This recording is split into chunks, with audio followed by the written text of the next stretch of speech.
Hi, I am Tanushri and today I am gonna teach you political science and our topic is fundamental rights. So without any delay, let's start the topic. The very first question is from which country India has borrowed fundamental rights concept. So its answer is USA. From USA, India has borrowed fundamental rights. And now the next question is articles. So from article 12 to article 35, our constitution has discussed fundamental rights. Before we had seven fundamental rights, but now we have six fundamental rights. So definitely एक fundamental right हटा दिया गया होगा, तो वो fundamental right कौन सा है? Right to property. Right to property हटा दिया गया था और ऐसे ही हटा नहीं दिया गया है कॉन्स्टिट्यूशनल पूरे तरीके से, इसको कॉन्स्टिट्यूशनल राइट बना दिया गया है। फंडामेंटल राइट था पहले, अभी अभी कॉन्स्टिट्यूशनल राइट है। और इसका आर्टिकल है आर्टिकल 300A। और किस अमेंडमेंट से right to property fundamental right से कॉन्स्टिट्यूशनल राइट बना दिया गया था? ओके, मैं बताती हूँ। अमेंडमेंट है 44th अमेंडमेंट एक्ट 1978। 1978 और इसका पार्ट क्या है? इसका पार्ट 12 है। ओके, ये तो बेसिक हो गया। अभी हम एक्सप्लेनेशन देख लेते हैं। तो सिक्स फंडामेंटल राइट है। पहला फंडामेंटल राइट होता है right to equality from article 14 to 18। और सेकंड फंडामेंटल राइट होता है right to freedom from article 19 to 22। Okay, and third fundamental right होता है राइट अगेंस्ट एक्सप्लॉयटेशन। अभी इसका आर्टिकल कितने हैं? ये दो ही आर्टिकल्स होते हैं, 23 और 24। अभी हमारा फोर्थ फंडामेंटल राइट है right to freedom of religion. और ये इम्पॉर्टेंट भी है क्योंकि हमारी कंट्री सेक्युलर कंट्री है, तो बहुत सारे रिलीजन्स हैं, तो किसी किसी को कोई फोर्स ना करे कि आप ये रिलीजन एक्सेप्ट कर लो या तो आप अपना रिलीजन छोड़ दो। तो इसके लिए ये फंडामेंटल राइट है right to freedom of religion. ये आर्टिकल 25 से 28 तक है। और फिर है कल्चरल एंड एजुकेशनल राइट्स, ये आर्टिकल 29 से 30 है। और फिर लास्ट में आता है राइट टू कॉन्स्टिट्यूशनल रिमेडीज़, और ये है आर्टिकल 32 में।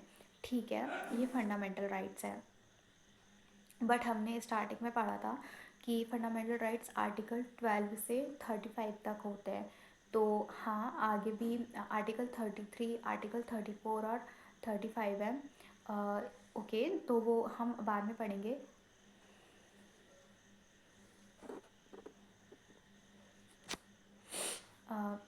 Sorry, my phone was like stopped. Okay, let's continue.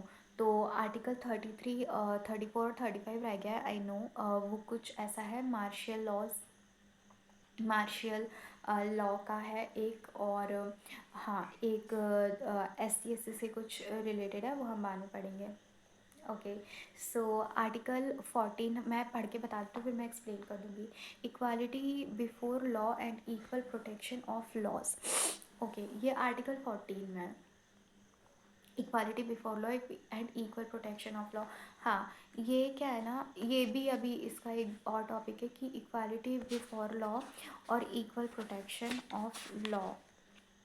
तो इक्वालिटी बिफोर लॉ हमने यूके से लिया है और equality equal protection of laws हमने यूएसए से लिया है। ठीक है, तो ये अलग अलग कॉन्सेप्ट है, ज़्यादा अलग नहीं है। बट अभी मैं फंडामेंटल राइट्स डिस्कस कर रही हूँ, तो उसमें जाऊँगी तो टाइम बहुत ज़्यादा हो जाएगा।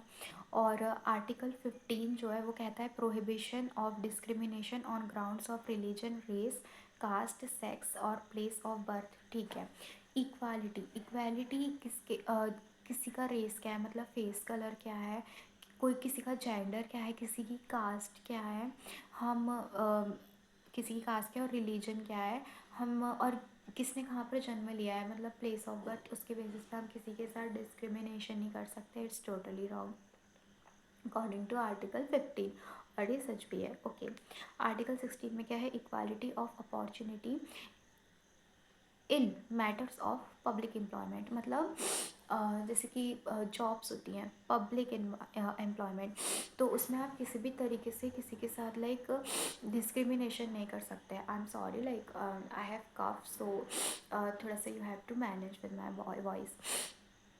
आर्टिकल 17 में क्या है, abolition of untouchability and prohibition of its practice.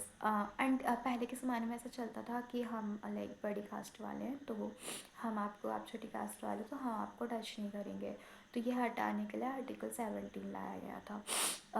Simply ये मीनिंग है इसका। Article 18, abolition of titles except military and academic, ये बहुत इंपॉर्टेंट है। पहले के ज़माने में क्या होता था ना, अब सबको ही पता है, जैसे कि कोई राजा बन जाते थे तो हम उनको महाराजा जैसे टाइटल दे देते थे, और भी बहुत सारे टाइटल देते थे, तो ये अभी अबॉलिश कर दिया गया आर्टिकल 18 में।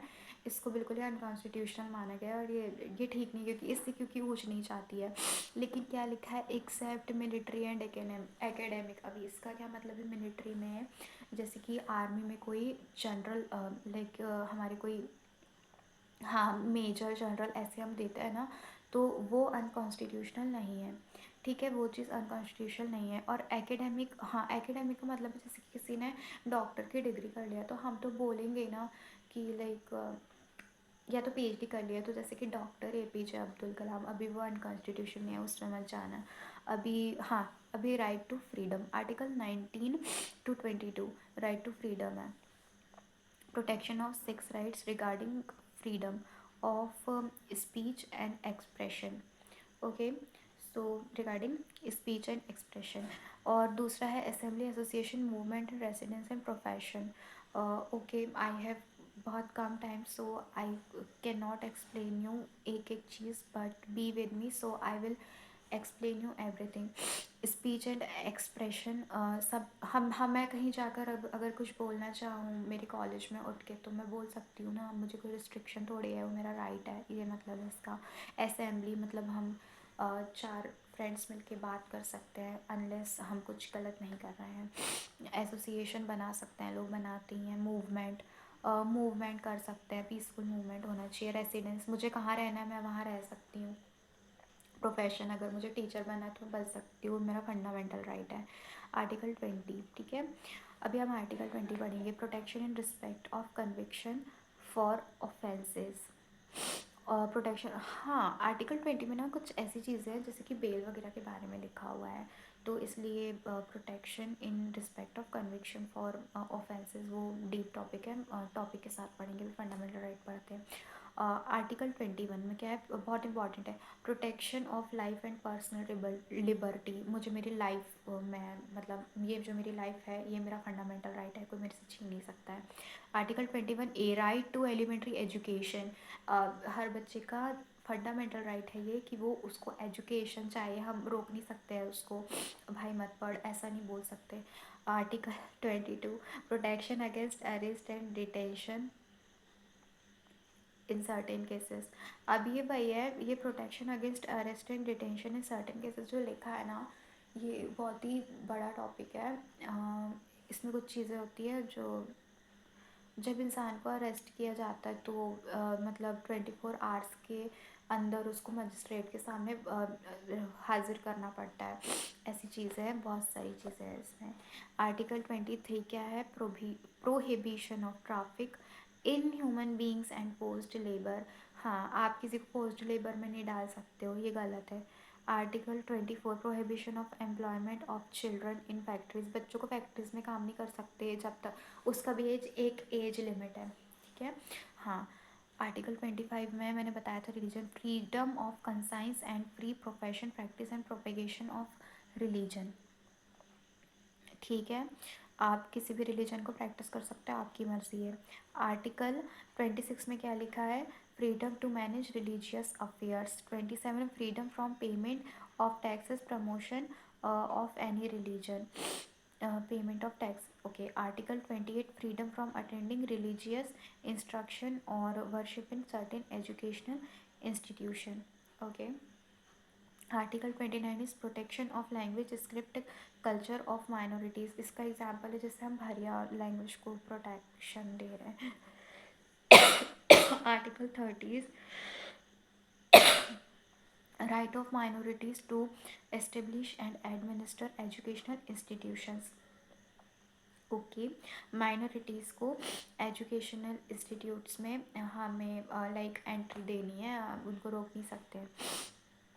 आर्टिकल 32, हाँ, आर्टिकल 32 में है habeas corpus mandamus prohibition certiorari and quo warranto. अभी क्या होता है ना कि आपका फंडामेंटल राइट ब्रीच होता है तो आप डायरेक्ट हाई कोर्ट और सुप्रीम कोर्ट जा सकते हो, आपको कोई रोक नहीं सकता। So here like thank you, I have बहुत ज़्यादा कम लाइक बहुत ज़्यादा कम टाइम था मेरे पास, इसलिए मैंने ऐसे एक्सप्लेन किया है। So like again thank you.